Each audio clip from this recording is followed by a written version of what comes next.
안녕하세요, 여러분. 태꾸입니다. 여러분, 2019년 새해를 맞이하셔서 다이어리를 새로 구입하신 분들도 많으실 거고, 닭구에 입문하시는 분들도 굉장히 많으실 거라고 생각을 해요. 그런데 이렇게 닭구를 처음 입문하시게 된 초보 닭구러 분들에게는 어려운 점들이 몇 가지 있다고 생각이 들어요. 그래서 저는 앞으로 초보 닭구러 분들을 위한 꿀팁 영상들을 하나하나씩 올려볼 예정입니다. 오늘 올릴 첫 번째 영상에서는요, 닭구 용어를 소개하는 영상이에요. 제가 소개해드릴 용어들은요, 첫 번째, 다이어리 꾸미기를 할 때 주로 필요한 기본적인 용어들. 두 번째, 닭구를 할 때 꼭 필요하지는 않지만 추가적으로 알아두면 유용한 용어들. 세 번째, 번개장터나 중고나라 등에서 물품을 살 때 쓰이는 거래 용어들. 이렇게 세 가지로 나누어서 설명을 드릴게요. 자, 첫 번째, 닭구를 할 때 가장 기본적인 닭구 용어들. 인스, 떡매, 도무송, 랩핑지, 마테, 디테, 판스 등등등 하나하나씩 제일 자주 쓰이는 것들부터 알려드릴게요.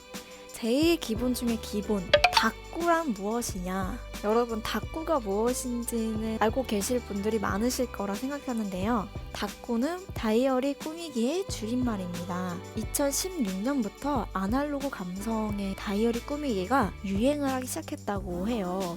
그래서 그때부터 60 다이어리도 유행을 하고 다이어리 꾸미기가 유행을 하면서 닭구라는 용어가 생겨났다고 합니다. 그 중에서 60 다이어리란 무엇이냐? 바로 이렇게 1, 2, 3, 4, 5, 6 6가지의 구멍이 뚫려져 있는 다이어리를 60 다이어리라고 한답니다.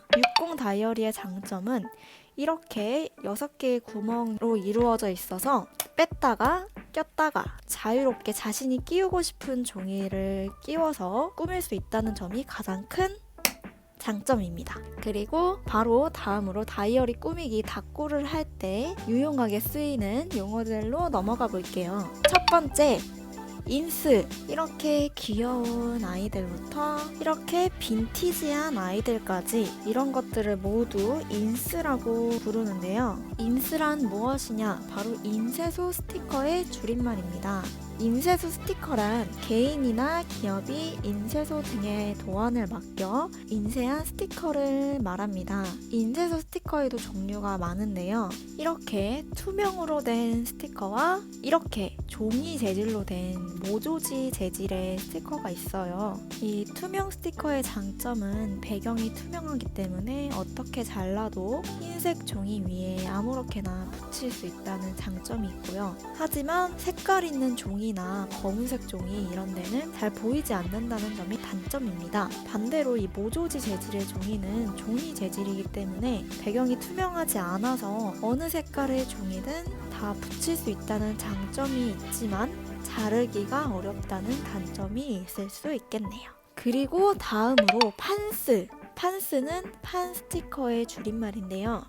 이런 종류를 판 스티커라고 한답니다. 이렇게 주로 이미지나 이런 사진들을 네모나게 제작한 것을 판스라고 하는데요. 간혹 칼선이 나져 있는 게 있긴 한데 거의 대부분 직접 잘라서 쓰는 판스가 대부분입니다. 이렇게 네모나게 잘라서 이미지처럼 사진처럼 닭구를 꾸밀 수 있다는 장점이 있어요. 그리고 수스, 바로 숫자 스티커를 말하는데요. 이런 식으로 숫자로 된 스티커들을 바로 수스라고 한답니다. 줄임말을 많이 사용하죠. 이렇게 숫자로 되어 있는 스티커들이에요. 주로 닭구할 때는 날짜를 붙일 때 사용을 많이 한답니다. 그리고 다음으로 도무송. 이게 제가 가지고 있는 도무송들이에요. 이렇게 많은 도무송의 종류가 있답니다. 도무송이란 톰슨 인쇄기의 일본식 발음인데요. 이렇게 칼선이 나져 있어서 하나씩 떼어서 쓸 수 있는 스티커입니다. 이것도 모조지 재질, 이런 종이 재질과 투명 재질 두 가지로 나뉩니다.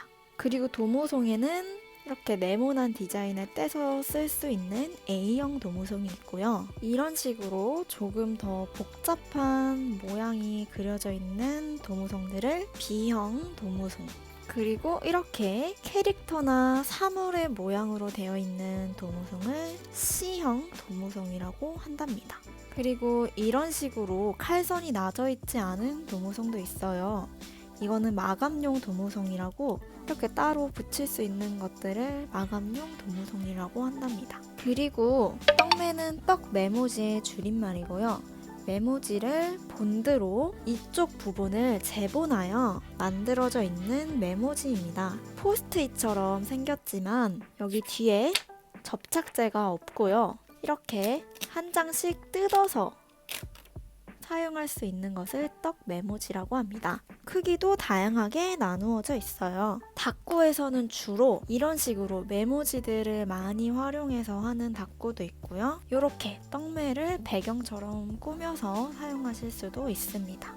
이런 것들은 빈티지 떡 메모지예요. 빈티지 스타일의 떡 메모지입니다. 그리고 대략적으로 한 권에 100매 정도씩 판매를 하는 것이 주로 이루어지고요. 50장 정도로 반씩 나누어서 판매하시거나 아니면 이렇게 색상별로 10장씩 소분해서 믹스로 판매하시는 분들도 많답니다. 그리고 마테. 마테는 마스킹 테이프의 줄임말이에요. 바로 이런 아이들을 마스킹 테이프라고 하는데요. 이렇게 여러 가지로 디자인이 되어 있는 종이 테이프예요. 다꾸를 할 때 주로 많이 쓰이는 편이고요. 이렇게 종이 재질로 되어 있기 때문에 접착력이 박스 테이프처럼 강하진 않아요. 그래도 종이 재질로 되어 있기 때문에 이렇게 손으로 찢어서 사용이 가능합니다. 다양한 종류의 마스킹 테이프가 있으니까 여러분들도 아주 잘 활용하실 수 있을 거예요. 그리고 디테. 디테란 무엇이냐? 디자인 테이프라고 하는데요. 지금 제가 디테 전체로 되어 있는 건 없고 이렇게 디테를 잘라놓은 것이 있는데요.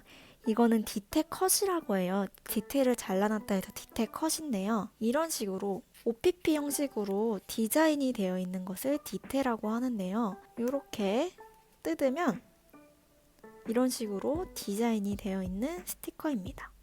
자, 그리고 다꾸에서 주로 쓰이는 마지막 용어, 랩핑지인데요. 랩핑지란 이런 아이들을 랩핑지라고 합니다. 자, 이렇게 여러 가지 도안의 디자인으로 나온 A4 용지 크기의 포장지예요.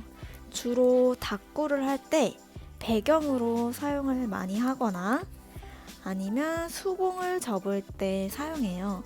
수봉이 무엇인지는 제가 다음 챕터 2에서 말씀드릴게요. 챕터 2, 다꾸를 할 때 꼭 반드시 필요한 것은 아니지만 알아두면 좋을 다꾸 용어들. 그 중에서 첫 번째는 도일리 페이퍼인데요. 도일리 페이퍼는 다꾸에서 말고 원래 들어보신 분들이 많으실 거예요. 짜잔! 이런 아이들이 바로 도일리 페이퍼랍니다. 이렇게 원형으로 되어 있는 도일리 페이퍼도 있고요. 이렇게 하트로 제작되어 있는 도일리 페이퍼도 있습니다. 그리고 색깔 도일리 페이퍼도 많은데 이거는 제가 직접 물감으로 염색한 도일리 페이퍼예요.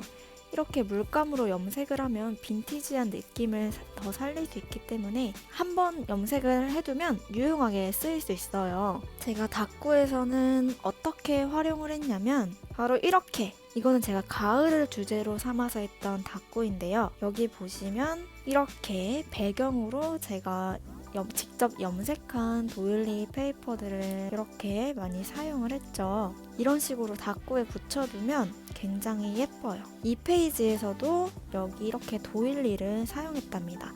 그리고 이건 핑크색 도일리 뿐만 아니라 여기 자세히 보시면 흰색 도일리도 같이 사용을 했어요. 이렇게. 이러면은 뭔가 흰색 배경에도 굉장히 조금 포인트를 줄 수 있어서 아주 이용하는 편입니다. 그리고 수봉, 수제 봉투라는 말의 줄임말인데요. 이런 것들이 바로 수제 봉투예요. 아까 보여드렸던 랩핑지 있잖아요.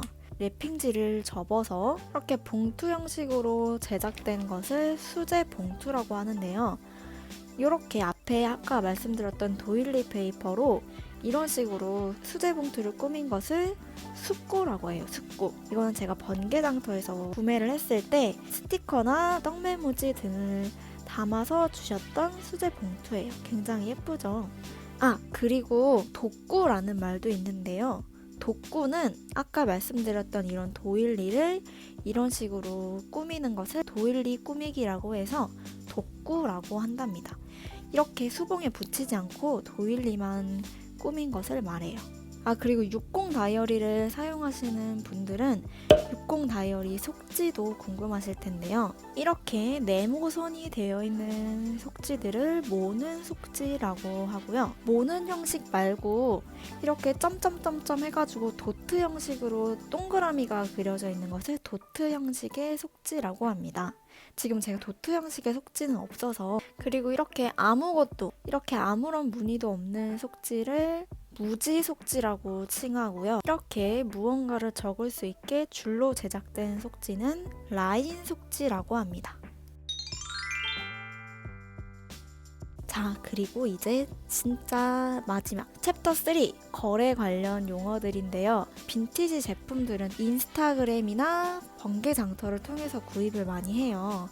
그럴 때 번개장터에서도 사용하는 용어들이 많은데 제가 조금 처음에는 잘 몰라서 이게 뭐지? 막 이렇게 생각했던 단어들이 많거든요. 그래서 거래 관련 용어들도 제가 알려드릴게요. 첫 번째, 인믹이란 무엇일까요? 이건 제가 지금 정리를 해놓은 건데요. 이런 식으로 인쇄소 스티커들이 믹스돼 있다 해서 인믹이에요. 빈티지 인믹 하면 빈티지 종류의 인스 믹스들이라는 말이고, 감성 키치 캐릭터 인믹이라고 하면 감성 인스나 키치 인스, 캐릭터 인스 등을 믹스해서 판매하고 있다는 소리입니다. 그리고 떡믹! 여러분들 이제 예상이 가시죠? 떡믹이라는 말은 이런 식으로 떡매를 여러 가지 종류를 믹스해 놓았다 해서 떡믹이에요. 이런 식으로 한 종류나 5장에서 많게는 10장까지 이렇게 다양한 디자인별로 떡메모지를 믹스해서 판매한다는 것을 떡믹이라고 합니다. 그리고 그 다음으로 랩믹이란 무엇이냐? 이것도 여러분 예상 가시죠? 바로 랩핑지 믹스라는 건데요. 아까 제가 보여드린 게 랩믹이에요. 이렇게 여러 종류의 랩핑지들을 믹스해서 판매한다 라고 해서 랩믹입니다.